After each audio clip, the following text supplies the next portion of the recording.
Señor presidente, señorías, quiero agradecer a quienes me han precedido unas intervenciones francamente ilustrativas, muy ilustrativas, por ejemplo, para los alumnos de la señora Alarcón. Ya saben que si quieren aprobar tienen que mostrar mucho socialismo en sus respuestas.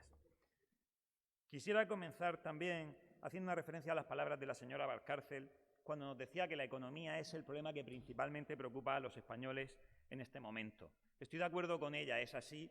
Sin duda, como suele suceder siempre que tenemos un gobierno socialista, es el problema más urgente. No sé si el que más preocupa, pero sí el más urgente, al menos en el corto plazo.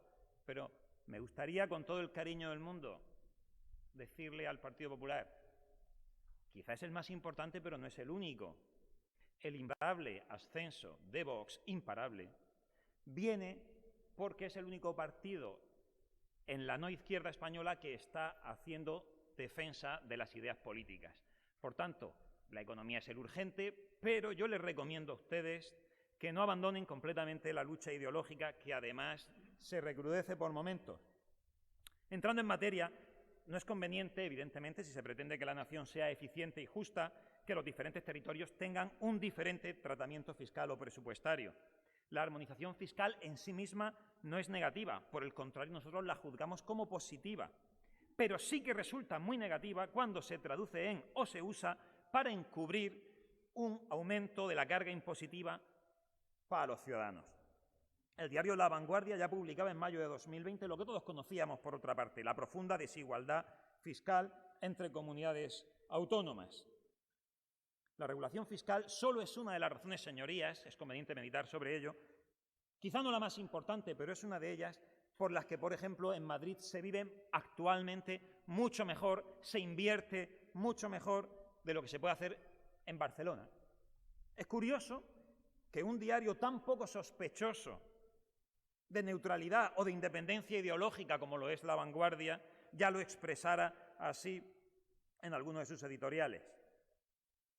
Sin duda alguna, las mejores condiciones fiscales están en Madrid y no están en Cataluña, no están, por ejemplo, en Barcelona. Las izquierdas han inventado la expresión dumping fiscal. Es comprensible.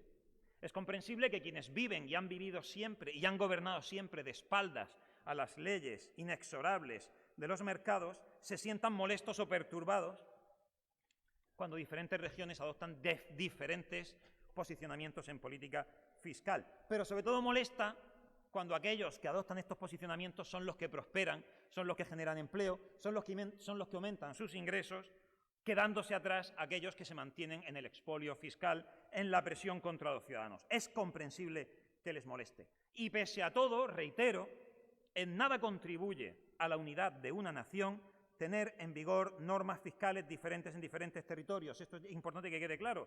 La señora Marín nos ha atribuido antes un posicionamiento político diferente. No sé de dónde lo ha sacado. Tantísimas cosas se nos han atribuido en el pasado que no tienen nada que ver con la realidad, que ni me molesta ni me ofende. Por el contrario, me da la oportunidad de hablar de ello. Muchas gracias. ¿Resulta, señorías, razonable o bueno realizar en este momento una armonización fiscal como la que nos propone el Gobierno de la Nación? De manera ninguna. De manera ninguna. Nosotros coincidimos plenamente, pero plenamente, con la moción que presenta el Grupo Popular.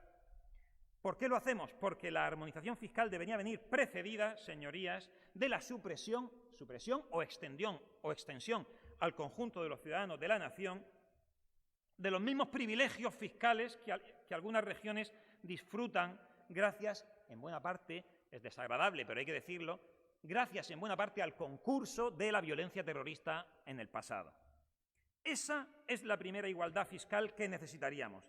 Y no hay partido alguno en España, ninguno, que se atreva a tratar de implementar. Solamente después de convertir a España, voy a ir concluyendo, presidente, solo después de convertir a España en una nación del siglo XXI, es decir, una nación sin privilegios territoriales, si alguien está a favor de los privilegios territoriales, me encantaría que lo dijera expresamente aquí delante de los murcianos. Creo que no habrá nadie que se atreva a decirlo, tampoco hay nadie que se atreva a combatirlo, por otra parte. Decía que solamente cuando desaparecieran esos privilegios territoriales, y no solamente en materia fiscal, sino en materia de inversiones del Estado, solo entonces sería razonable hablar de esa armonización fiscal en la que yo creo que en el fondo y en las condiciones de vida estaríamos todos de acuerdo. Resulta muy chocante que la señora Alarcón hablara de que cuando una región adopta políticas fiscales favorables, las empresas y los particulares huyen.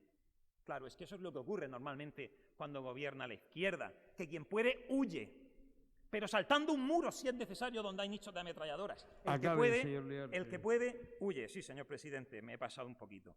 Diré simplemente para concluir que sí a una España fiscalmente armonizada, pero no a la única armonización que se nos plantea en este momento, que es una subida encubierta de impuestos. No una armonización fiscal que no venga precedida de la eliminación de privilegios territoriales, políticos y presupuestarios sin los que España no sería lo que, por desgracia, a día de hoy es.